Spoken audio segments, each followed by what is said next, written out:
কাকা একটা চা দিও। হ্যাঁ হ্যাঁ দিচ্ছি।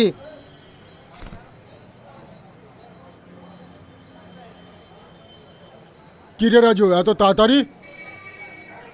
কি রে রাজু, কাল এলি না কেন? আমরা সবাই মিলে খেলা দেখলাম। কাকা একটা চা দাও তো। হুম।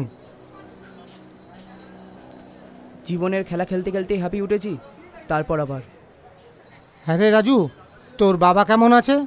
অনেক দিন দোকানে আসেন না। ওই আছে কোনো রকম, শরীরটাও তো ভালো নেই, তারপর সংসারের এই যে অবস্থা। তাহলে তুই অন্য কোনো কাজের চেষ্টা কর। তাছাড়া দেখ, তোর বোনটাও তো বড় হচ্ছে, তারও তো একটা ভবিষ্যৎ রয়েছে। তোর কিন্তু এখন অনেক দায়িত্ব। আমাদের আর কি, কোনোভাবে বাকি জীবনটা কাটিয়ে দিতে পারলেই হলো।